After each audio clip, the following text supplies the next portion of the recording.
जब बेटी एक पिता के घर से अपने ससुराल के लिए विदा होती है, तब एक पिता अपने दिल पर पत्थर रखकर उसे अपनी आंखों से दूर करता है। तो सोचिए देवियों सज्जनों, अगर कोई बेटी पिता के घर के साथ साथ ये दुनिया ही हमेशा के लिए छोड़कर चली जाए, तो एक पिता पर क्या गुजरेगी।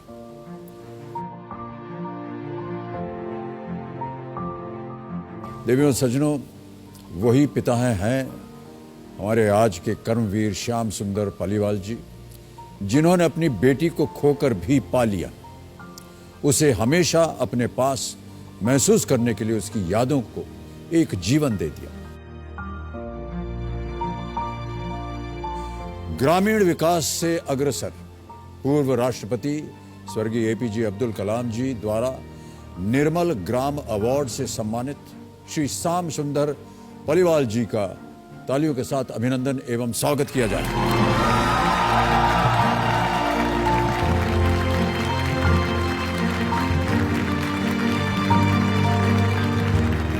श्याम सुंदर जी, क्या हो गया था आपकी बेटी किरण? मेरी बेटी को मई जून की गर्मियाँ थी और उसको उल्टी दस्त, जिसको डिहाइड्रेशन कहते हैं, डिहाइड्रेशन से मैं उसको हॉस्पिटल ले गया। दिखाते दिखाते उसका ब्लड प्रेशर लो हुआ, उसकी डेथ हो गई।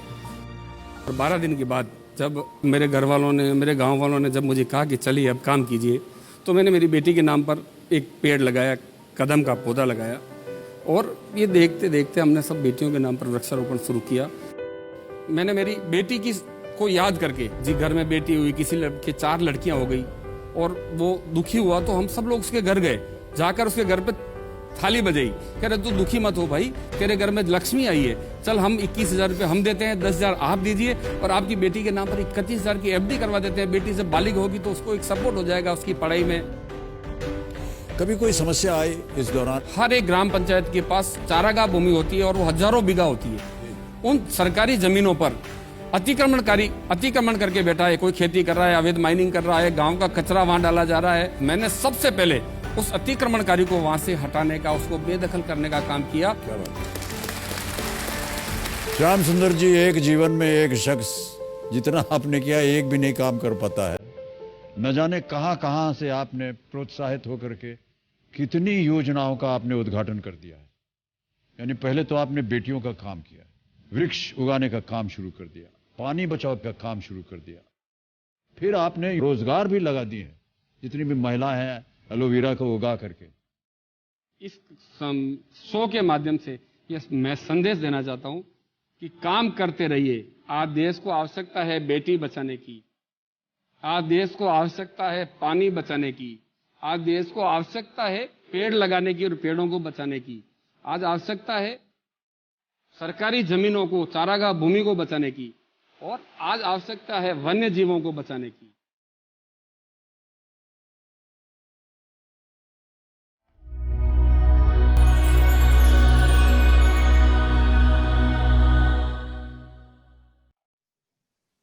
आज यदि धरती का सबसे बड़ा तीर्थ स्थल है तो वह है पेपलांत्री। पेपलांत्री में बेटी बचाओ और पर्यावरण बचाओ, इसके लिए जो अभियान हुआ है, इसकी आज सारी दुनिया में चर्चा है। और इस अभियान का सपना देखा श्याम सुंदर पालीवाल जी ने और उस सपने को आज साकार कर दिया। आज पूरी दुनिया भर के लोग यहाँ आते हैं और पेपलांत्री को देखते हैं और सीख कर जाते हैं। श्याम सुंदर पालीवाल जी, आपका बहुत बहुत स्वागत है। नमस्कार जी। नमस्कार। नमस्कार। राजस्थान में राजसमंद जिले में पेपलांत्री गांव, जहां पर माइन खोदने वाले सारी पहाड़ियों को खोद चुके थे, पर्यावरण नष्ट हो रहा था। इन परिस्थितियों में एक बड़ी चुनौती थी कि क्या कुछ करें। पेपलांत्री में सरपंच रहे श्याम सुंदर पालीवाल। अचानक ऐसी स्थिति आई कि इनकी बेटी किरण देह मुक्त हो गई। उन्होंने कोशिश की कि इन स्थितियों को वो सकारात्मक जीवन उत्सव के रूप में बदलें, और पेपलांत्री में आज उन्होंने जो किया, उसके कारण भारत में ही नहीं, भारत के बाहर भी इसकी चर्चा होती है। आज गांधी जयंती है, महात्मा गांधी की 151वीं जयंती।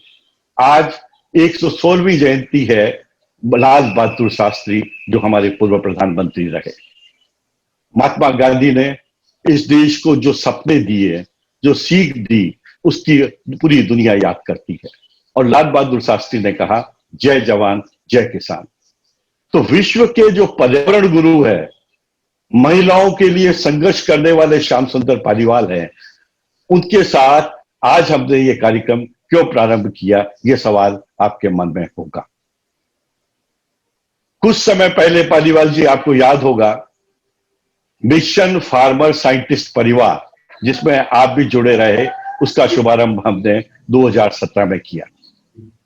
हमने निर्णय लिया कि जीवन भर एक ही कर्म पथ रहेगा, मिशन फार्मर साइंटिस्ट परिवार, और मृत्यु के बाद मैं और श्रीमती निर्मल मधुप दोनों देह मुक्ति होंगे।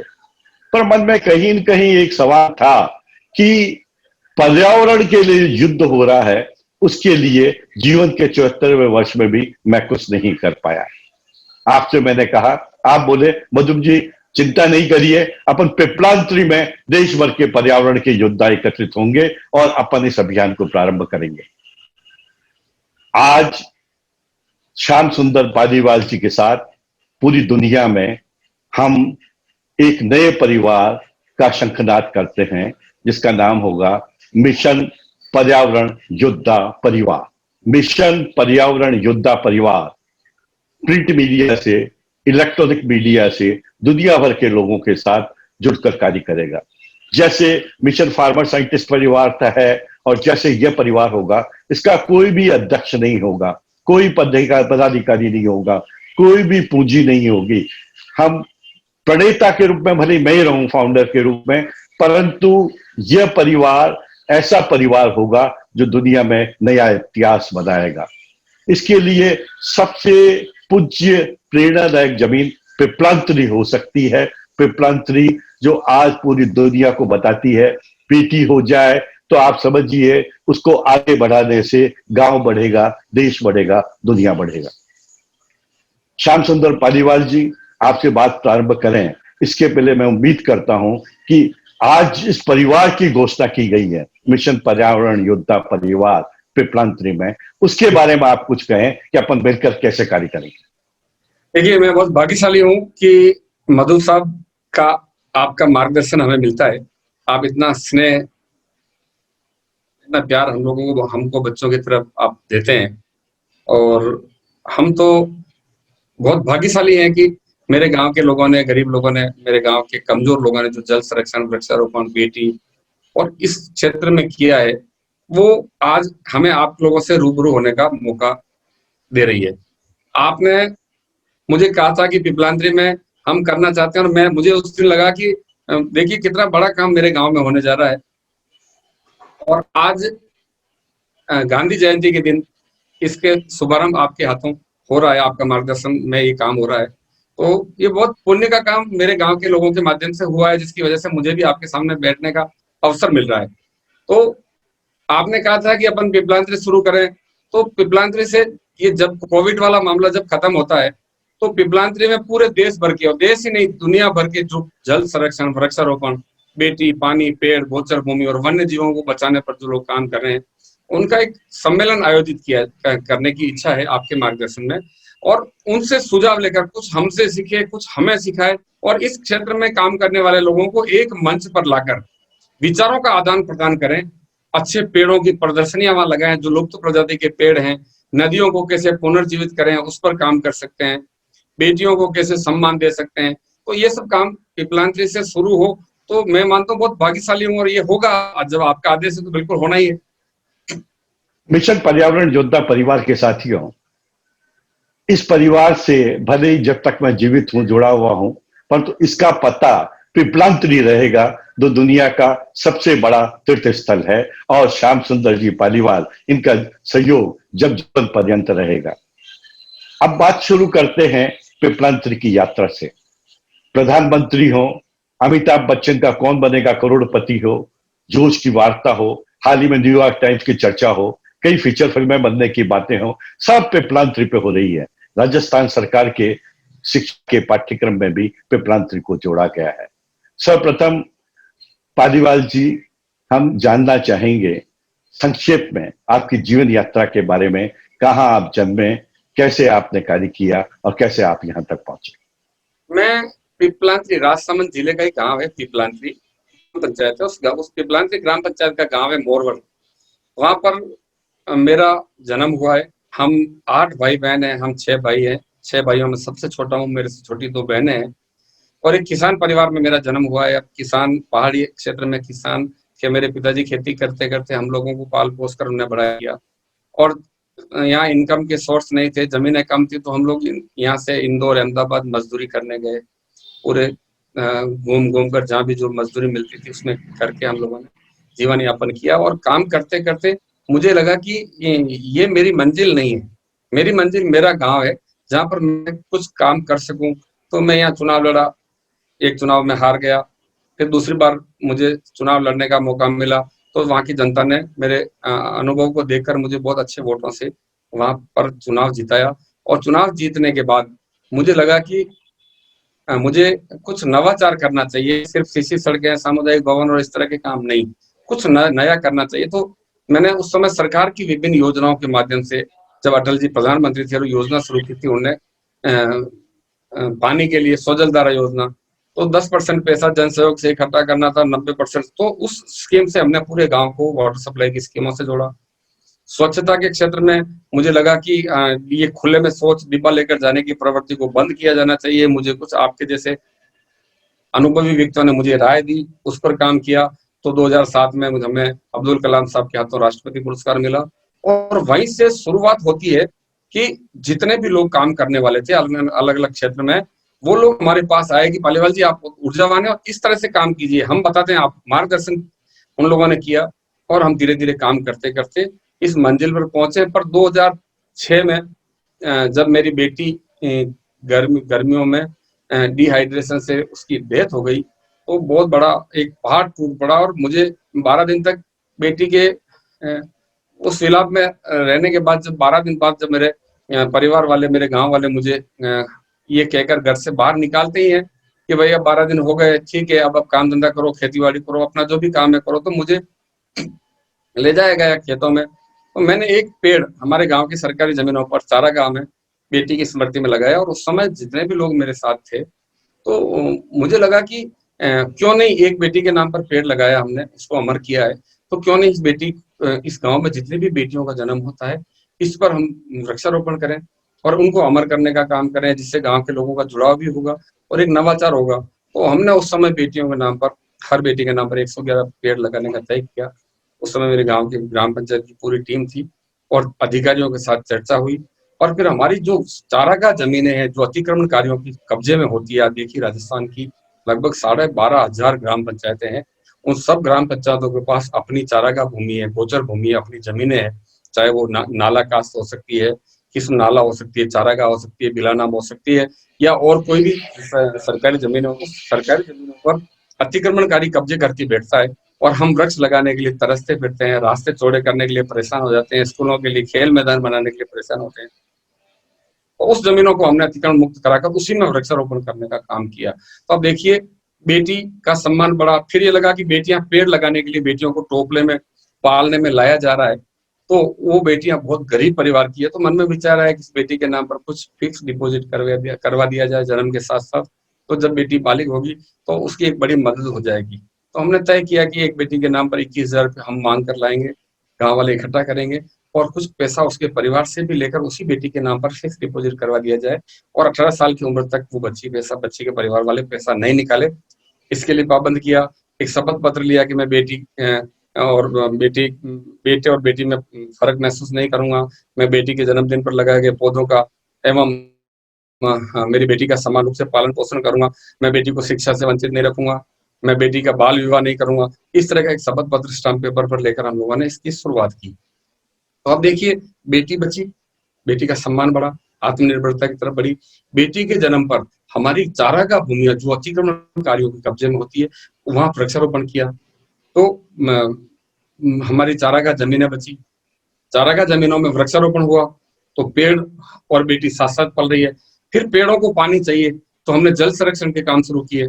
तो पेड़ों के लिए जल संरक्षण करते करते इतना एरिया में जल संरक्षण का लोगों को शौक लगा, इतना अच्छा लगा कि उन्होंने पूरी पंचायत में हर जगह पानी रोकने के लिए छोटे छोटे चेक डैम बनाने शुरू की, मेड़बंदियों का काम किया, सरकार ने जो योजनाएं दी उस पर व्यवस्थित ईमानदारी से काम करना शुरू किया।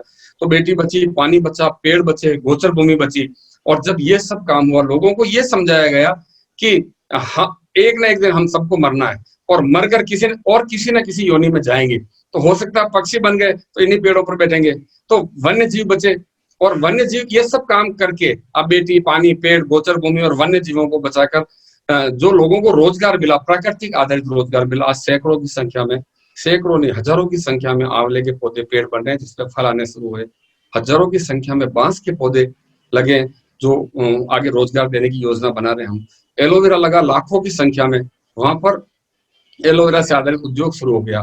तो ये धीरे धीरे प्राकृतिक खड्डे खोदने का पैसा वहां के गांव के लोगों को मिला, फिर पौधों को पानी पिलाने का मिला, फिर उन पेड़ों से इनकम होने लगी। गांव का गरीब आदमी, गांव में किसी की डेथ हो जाती है, व्यक्ति देवलोक होता है, तो उसके परिवार के लोग 10 बकरियां पालकर, साल के 5 बकरे बेचकर, उन बकरियों का दूध पिलाकर, उन पत्तों को खिलाकर अपने परिवार का पालन पोषण करते हैं।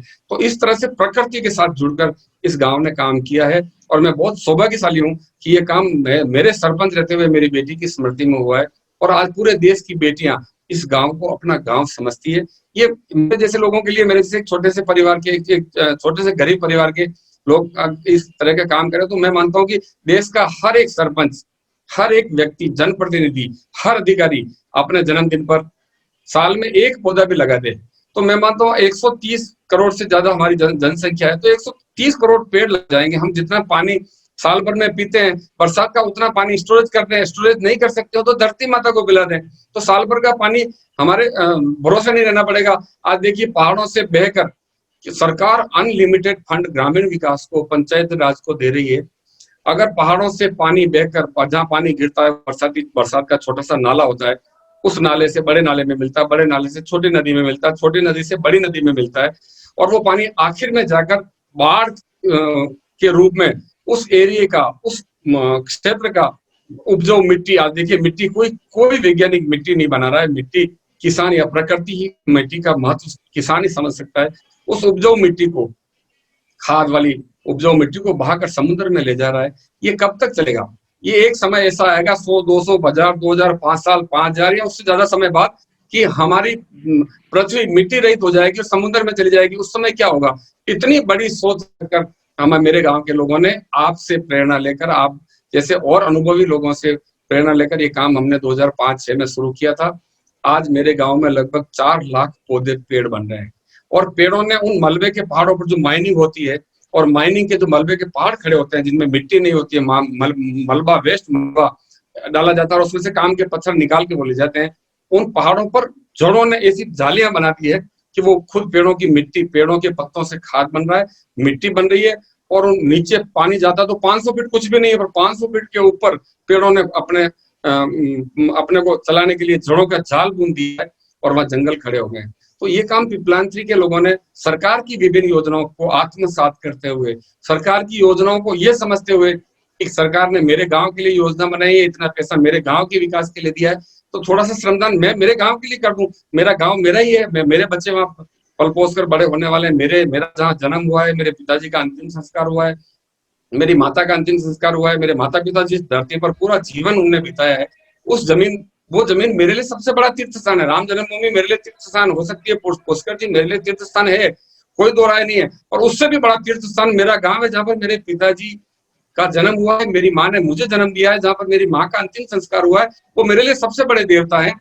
वो उनकी स्थली पर मैं सरकार की योजनाओं से गांव को सुंदर बनाऊं, स्वर्ग बनाऊं। तो ये इस तरह का एक प्रेरणा लेकर कि मेरे घर से कुछ नहीं लाऊंगा और मेरे घर कुछ नहीं ले जाऊंगा, जो मेरे गांव के हिस्से का पैसा सरकार दे रही है या और कहीं से आ रहा है, वो पूरा पैसा मैं मेरे गांव के विकास के लिए लगाऊंगा। तो जब एक व्यक्ति ने शुरू किया, देखिए तपस्या है बहुत बड़ी। आप सरकार की योजनाओं पर लोग विश्वास नहीं करते हैं, जनप्रतिनिधियों पर भी नहीं करते हैं, क्योंकि हर 5 साल में आते जाते रहते हैं। पर आप तपस्या कीजिए, ईमानदारी से काम करते रहिए। लोग आरोप लगाते रहेंगे, लोग कुछ भी कहते रहेंगे, पर आप काम करते रहिए। तपस्या, इस काम को तपस्या के रूप में लीजिए, तपाइए अपने आप। और आप पालीवाल जी ने बताया जी, पालीवाल जी ने बताया करते करते करते एक दिन ऐसे सर एक ऐसी जगह पहुंच जाएंगे लोग आप पर विश्वास करने लग जाएंगे और फिर आपका काम फलीभूत हो जाएगा। यही काम मेरे गांव के लोगों ने किया है।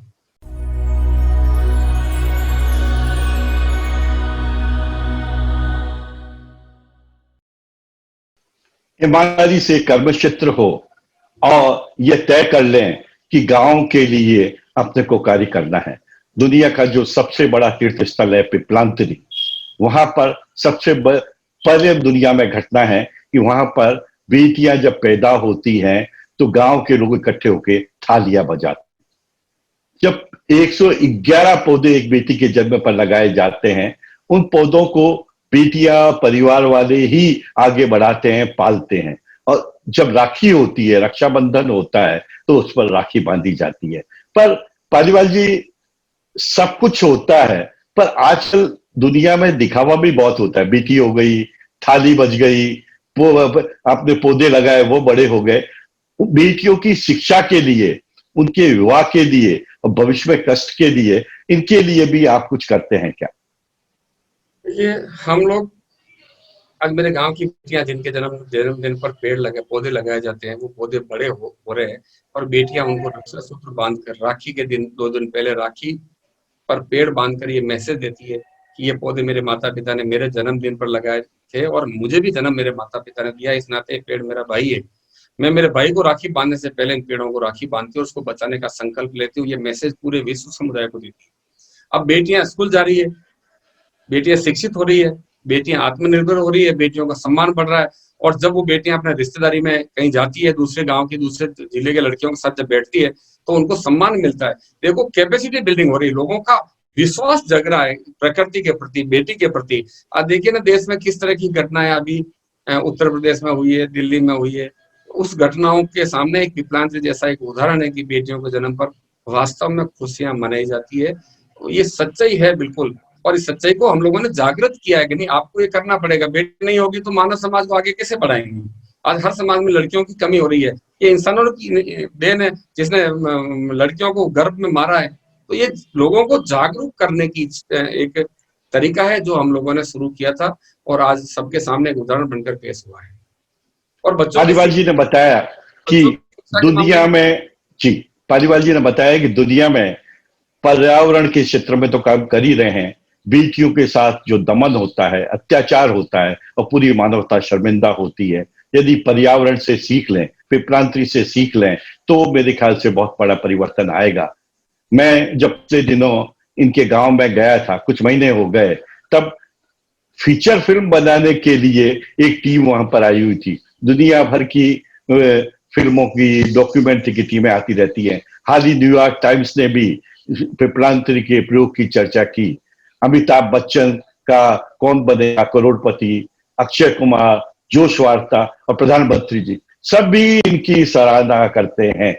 आपके पिपलांतरी पे फीचर फिल्म भी तो बनी है जी। आप पिपलांतरी नाम से एक फिल्म बनी है, sister of the tree Denmark में बनी है, और बहुत सारी फिल्में पिपलांतरी के विचार को लेकर बनी है। सरकार ने कई योजनाएं पिपलांतरी को लेकर बनाई है, कुछ पिपलांतरी से लिया, कुछ दूसरी जगह से लिया, और इस पर कई योजनाएं शुरू की है। ये राजीव गांधी सेवा केंद्र, मुख्यमंत्री जल फॉलोन अभियान, पानी बचाने पर, बेटी बचाने पर, बहुत सारी योजनाएं पिपलांतरी से शुरू। और पिपलांतरी की तरह और लोग भी जो काम कर रहे हैं उनसे भी शुरू बहुत सारी योजनाओं की शुरुआत हुई है। तो अच्छे काम का नतीजा अच्छा ही होता है। प्रधानमंत्री जी ने आपसे क्या कहा? प्रधानमंत्री जी ने 2 बार मेरी पीठ थपथपाई। एक बार जयपुर में जब 5 लाख लोग से लगभग लोग नीचे बैठे थे और मुझे मंच पर बुलाकर मेरी पीठ थपथपाई, मुझे लगा कि मेरी तपस्या सफल हुई है। और उसके बाद मुझे विज्ञान भवन में बुलाकर मुझे भी धन्यवाद दिया कि आपके जैसे लोगों की देश को आवश्यकता है, आप और लोगों को प्रेरित कीजिए बेटी, पानी और पेड़ों को बचाने के लिए। तो मैंने आपके बारे में बहुत, प्रधानमंत्री जी ने कहा कि मैंने आपके बारे में बहुत सुना है और इस काम को आप आगे बढ़ाते रहिए। तो मुझे लगा कि देखिए एक छोटा सा काम गांव में करने से कितना बड़ा धन्यवाद सरकारें हमें देती है। सरकारें हमारी योजनाओं को आत्मसात करती है। तो हम सिर्फ इतना सा कर लें कि सरकार की नौकरियों में है वो सरकारी पैसा जो हमें मिल रहा है उससे परिवार चला लें, बस। उसके अलावा जो हिस्से का गांव का पैसा गांव को दे दे। मेरे घर से कुछ नहीं लाऊंगा और मेरे घर कुछ नहीं ले जाऊंगा, इतनी प्रतिज्ञा लेनी है। हमने एक प्रतिज्ञा ले रखी जल संरक्षण, वृक्षारोपण, स्वच्छता, इन क्षेत्र में किसी भी कीमत पर भ्रष्टाचार नहीं करेंगे और नहीं करने देंगे। इस तरह के अजहर जी, अन्ना हजारे बहुत कम प्रशंसा करते हैं लोगों की। वो भी आपसे मिले और उन्होंने कहा सरकारें कई बार अच्छी प्रशंसा भी करती है, आंकड़ों से भी प्रशंसा हो जाती है। अन्ना हजारे ने क्या कहा? राजस्थान जिला में पिपलांतरी गांव के सभी भाई बहन बच्चों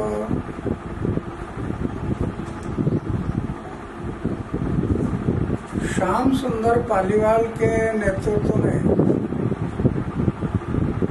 जो ग्राम विकास का काम शुरू किया है, उसके लिए मैं धन्यवाद देता हूँ, शुभकामना व्यक्त करता हूँ। गांधी जी ने कहा था देश को बदलना है तो पहले गांव को बदलना होगा। जब तक गांव नहीं बदलेगा तब तक देश नहीं बदलेगा।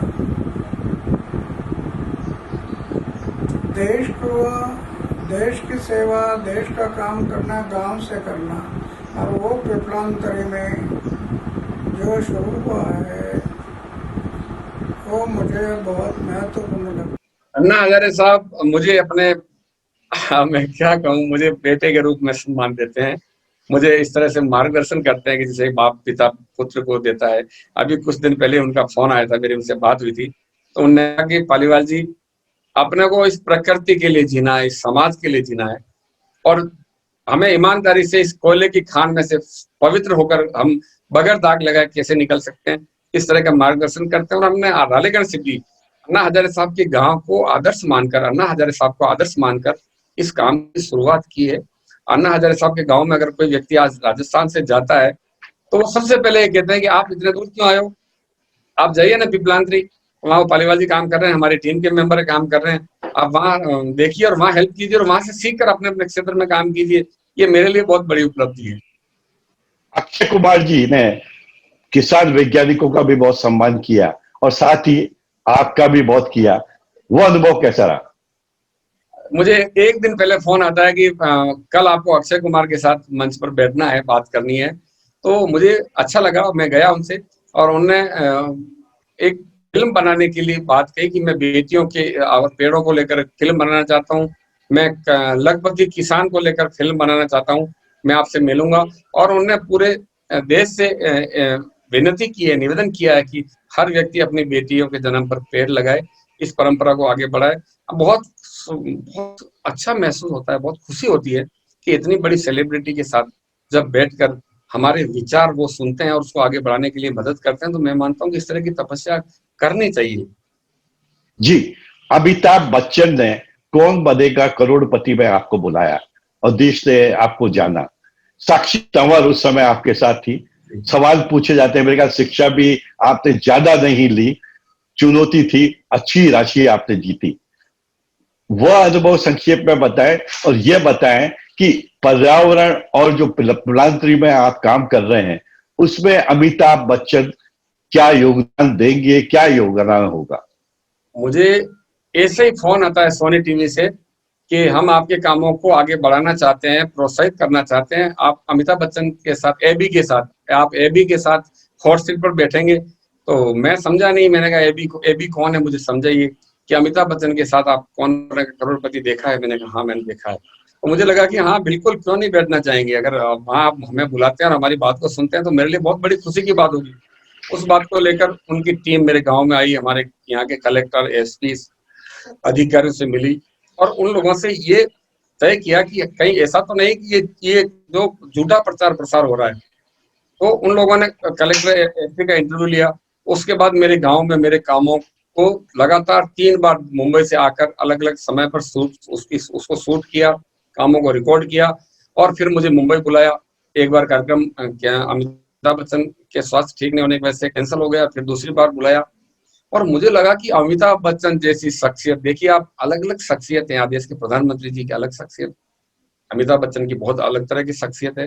और उनके साथ बैठकर मुझे लगा कि देखिए वो मतलब कितना सम्मान मिल रहा है, कितना बड़ा काम हो रहा है, इससे कितने लोगों को और प्रोत्साहन मिलेगा। और मेरे गांव के 26 लोगों को, महिला और लड़कों को मैं लेकर गया, सबके साथ अमिताभ बच्चन जी ने फोटोग्राफी कराई, सबको ये कहा कि आप इस तरह से इस काम को आगे बढ़ाते रहिए।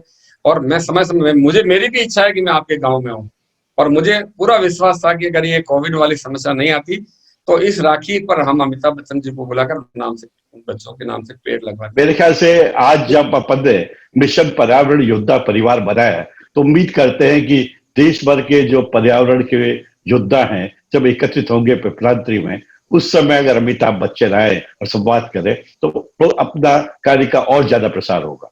बिल्कुल, अपन कोशिश कर सकते हैं, अमिताभ बच्चन जी से बात कर सकते हैं, अपन अक्षय कुमार जी से बात कर सकते हैं, नाना पाटेकर से बात कर सकते हैं, धर्मेंद्र से बात कर सकते हैं।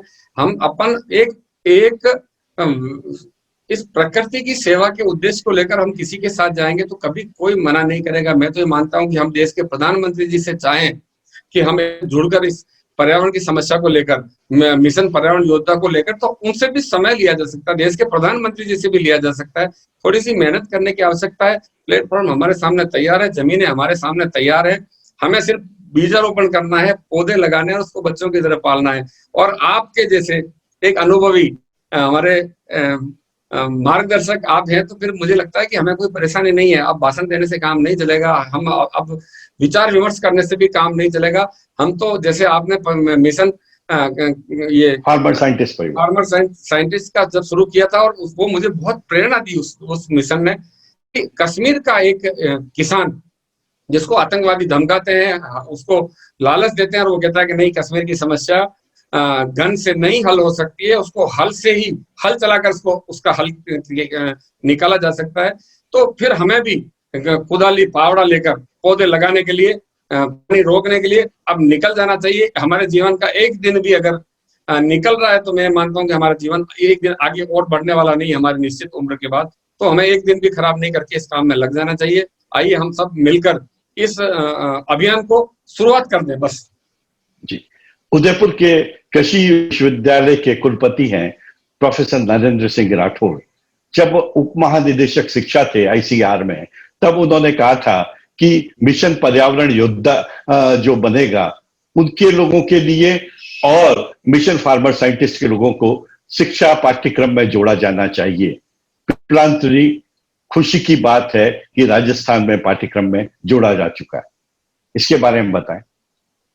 मैं तो एक बहुत साधारण व्यक्ति हूँ। मैं तो 8वीं पास हूँ। मैंने 2 साल पहले 3-4 साल पहले 8-10वीं की परीक्षा दी, पास हो गया। फिर 12वीं की परीक्षा दी, पास हो गया। अभी मैंने कॉलेज के लिए फॉर्म भरा है। तो एक कोई काम करने की कोई उम्र नहीं होती है, आप काम करते जाइए। फिर हर क्षेत्र के लोग, देश के प्रधानमंत्री जी, राष्ट्रपति जी, उपराष्ट्रपति जी, अमिताभ बच्चन, ये सब जब हमसे जुड़ गए तो शिक्षा विभाग ने भी देखा कि इतना अच्छा काम हो रहा है। अभी 2 दिन पहले ही मुझे दिल्ली से एक मेल आया और उनसे मेरी बात हुई कि वो शिक्षा विभाग अपने सीबीएसई में 1 से 8वीं तक के बच्चों के लिए इस काम को पाठ्यक्रम में जोड़ना चाहते हैं।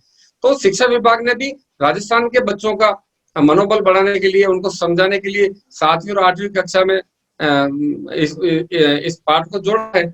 और जब मैं किसी गांव में जाता हूँ, पिपलांतरी को छोड़कर दूसरे गांव में, तो वहां के बच्चे दौड़कर मेरे पास आते हैं, दौड़कर, अरे सरपंच साहब श्याम सुंदर जी आ गए, आपने तो देखो बेटियों के नाम पर पेड़ लगाए, हम आपको पढ़ते हैं। तो बहुत खुशी होती है। तो सभी मिलकर, हर एक व्यक्ति मिलकर इस कामों को आगे बढ़ाने का में सहयोग कर रहे हैं और इसको आगे बढ़ाया भी जाना चाहिए।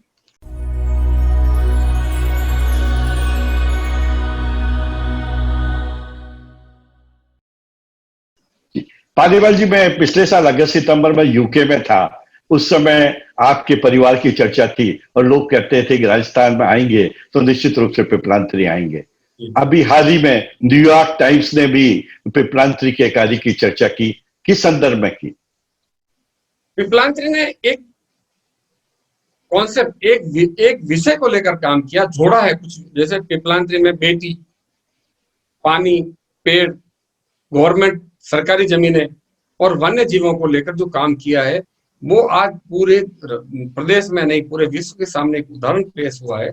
आज तो पिपलांतरी सबसे पहले निर्मल ग्राम, स्वच्छ ग्राम, फिर स्वजल ग्राम, आदर्श ग्राम, फिर अब पर्यटन ग्राम की तरफ बढ़ रहा है। आज विदेशी पर्यटक इस गांव में लगातार आ रहे हैं और इसलिए आ रहे हैं कि गांव में स्वच्छता है, जल है, वन्य जीव है, और इसके आधार लोगों को रोजगार मिल रहा है। तो ये सब काम जब दूसरे लोग देखते हैं, न्यूयॉर्क टाइम्स या बड़ी बड़ी सेलिब्रिटी जब इसको देखती है और इसकी प्रशंसा करती है, तो फिर लोग इसको सर्च करते हैं, देखते हैं और इसको अपनाने का काम करते हैं। यही काम इसी वजह से पिपलांत्री को आगे बढ़ने का, और पिपलांत्री से सीखकर राजस्थान की 157 इस बार 2 और पंचायतों ने शुरू किया है। 159 पंचायतों ने इस मॉडल को अपनाया है। वहां के सरपंच इसी मॉडल को, पिपलांत्री को आदर्श मानकर पिपलांत्री मॉडल पर काम कर रहे हैं। ये मेरे लिए बहुत बड़ी उपलब्धि है कि पिपलांत्री से सीखकर आज कई सरपंच इस पर काम कर रहे हैं, कई सरकारें इस पर काम कर रही है। उत्तर प्रदेश की गंगा हरितमा अभियान, जो गंगा नदी 27 जिलों में होकर गंगा नदी बहती है, वहां पर दोनों किनारे 1-1 किलोमीटर तक पेड़ लगाने का काम जब शुरू हुआ और वहां के सरपंच इस बात को समझ नहीं पाए, तो मुझे वहां बुलाया और वहां सरपंचों के साथ मेरी मुलाकात करवाई, मुझे और राजेंद्र सिंह जी दोनों को। और उसके बाद वहां के सभी सरपंचों को, वहां के प्रमुखों को, इस क्षेत्र में काम करने वाले सामाजिक कार्यकर्ताओं को पिपलांत्री लाया गया और उन्होंने आश्चर्य व्यक्त किया कि देखिए हमारे यहाँ इतनी मिट्टी है, इतनी नमी है, उपजाऊ जमीन है, और यहाँ पहाड़ों पर न मिट्टी है न पानी है, कुछ भी नहीं है, पर इस पहाड़ों के ऊपर जंगल खड़े हो गए, तो हम क्यों नहीं कर सकते हैं। इस तरह के काम यहाँ से प्रेरणा लेकर पूरे देश में चल रहे हैं। ये प्रेरणा देने वाला काम है। पालीवाल जी, आज का दिन अत्यंत महत्वपूर्ण है। गांधी जयंती, लाल बहादुर शास्त्री की जयंती, पिपलांत्री जो पर्यावरण और बेटी बचाओ में दुनिया का सबसे बड़ा तीर्थ स्थल है, और इन सब के साथ दुनिया के जाने माने पर्यावरण गुरु श्याम सुंदर पालीवाल हमारे साथ हैं। यह निरंतर चलता रहेगा। अंत में आप क्या कुछ कहना चाहेंगे 2-4 पंक्तियों में कि जीवन में आने वाले समय में क्या करना चाहते? देखिए, मैं तो एक बात समझ पाया हूं कि खुद ही को कर बुलंद इतना कि खुदा खुद तुझसे पूछे तेरी रजा क्या है। हम खुद को इतना मजबूत करें कि कोई सी भी बड़ी से बड़ी चुनौती हमारे सामने आ जाए तो हम उसको चुटकियों से हल कर दें। ये हमारे मन में जज्बा पैदा करने की आवश्यकता है। फिर खुद ही को कर बुलंद इतना कि खुदा खुद तुझसे पूछे। सरकार, देश की नीतियां बनाने वाले लोग, देश के IAS, देश के प्रदेश के मुख्यमंत्री, देश के प्रधानमंत्री भी आपसे ये पूछे कि तुमने ये काम कैसे किया, इसको पूरे देश में फैलाने की आवश्यकता है। इसलिए अपने आप को मजबूत कीजिए, ईमानदारी से इस काम को कीजिए। अपने घर से कुछ नहीं ले जाना है और अपने घर कुछ नहीं ले जाना, सिर्फ इतनी ईमानदारी रख लें, आज का काम आज ही करना है, कल पर नहीं छोड़ना है। तो पिपलांत्री जैसे पूरे देश में पूरी कई ग्राम पंचायतें तैयार हो सकती है। और ये प्रदूषण नाम की जो बीमारी पैदा हुई है ना, उसको हम जड़ से खत्म करवा सकते हैं। और ये कोविड-19 ने हमें एहसास करा दिया है कि आप कितने भी हवाई जहाजों में उड़िए, आप कितनी भी बहुमंजिला इमारतों में रहिए, आप कितने भी वेस्टर्न कल्चर की तरफ जाइए, आपको आना गांव में पड़ेगा। मैंने मेरी आंखों से ऐसे लोगों को देखा है जो कई साल पहले गांवों को छोड़कर शहरों में चले गए थे और गांवों से नफरत करते थे। आज वो गांव के स्कूलों में आकर क्वारंटाइन हुए 14 दिन तक, तब उनकी आंखों में मैंने आंसू देखे। उन्होंने कहा कि मेरे लिए, मुझे एहसास हो गया कि मेरे लिए मेरा गांव मेरे लिए सबसे सुरक्षित स्थान है। मेरी माँ की गोद की तरह मुझे इसने 14 दिन तक आश्रय दिया है। अब मैं मेरे घर आया हूँ। इसलिए हमें प्रकृति की गोद में समय रहते जाना चाहिए, प्रकृति के महत्व को समझना चाहिए। और बड़ा काम नहीं है, हम इस तरह के प्राकृतिक आधारित रोजगार, जैसे फलदार पौधे लगाकर, बांस के पौधे लगाकर, आंवले के पौधे लगाकर, हर साल एक एक पौधा भी हम एक एक लगाते हैं, उसको बड़ा होने तक उसका रखरखाव कर लें, तो मैं मानता हूँ इन समस्याओं से हम निजात पा सकते हैं। और ऐसा नहीं कि मैं ही इस काम को कर रहा हूँ, आपके मार्गदर्शन में देश में बहुत सारे लोग इस काम को कर रहे हैं, तब हम शुद्ध ऑक्सीजन ले पा रहे हैं, शुद्ध फल खा पा रहे हैं, अनाज खा पा रहे हैं। इससे बहुत सारे लोग हैं जिन्होंने अपना पूरा जीवन इस कामों में लगा रखा है। श्रेय उन लोगों को दीजिए जिन लोगों से सीखकर हम लोगों ने भी इस काम को शुरू किया है।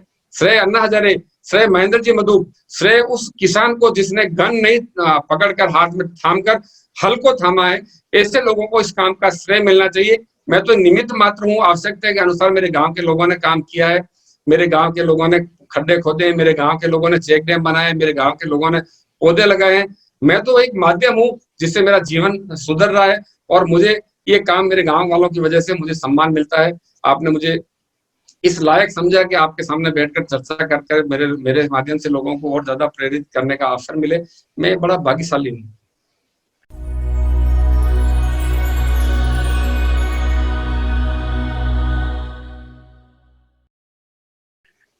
आज हम मिले दुनिया के सबसे बड़े पर्यावरण और बेटी बचाओ तीर्थ स्थल के पर्यावरण गुरु श्याम सुंदर पालीवाल से। उनसे जो बातें की उससे कोविड-19 का जो काल है वो एक जीवन उत्सव के रूप में लगने लगा। और आज सबसे बड़ी बात यह कि हमने दुनिया भर के लिए मिशन पर्यावरण योद्धा परिवार की शुरुआत की। यह परिवार सारी दुनिया में उन लोगों के साथ रहेगा जो बेटी बचाएंगे, पर्यावरण के लिए कार्य करेंगे। और ये यात्रा हमने क्रेडेंट टीवी के इस क्रेडेंट कार्यक्रम में चालू की। ये विशेष कार्यक्रम आज हमने रखा मिशन पर्यावरण योद्धा परिवार। आप सब इससे जुड़े, दुनिया को बचाएं, दुनिया को जीने लायक बनाएं। पालीवाल जी, आपको बहुत बहुत धन्यवाद। और हम उम्मीद करते हैं कि कोविड-19 के बाद हम पिपलांतरी में मिलेंगे और देश और दुनिया के पर्यावरण योद्धा वो नीति तय करेंगे जिससे दुनिया जीने लायक बन सके। धन्यवाद, नमस्कार।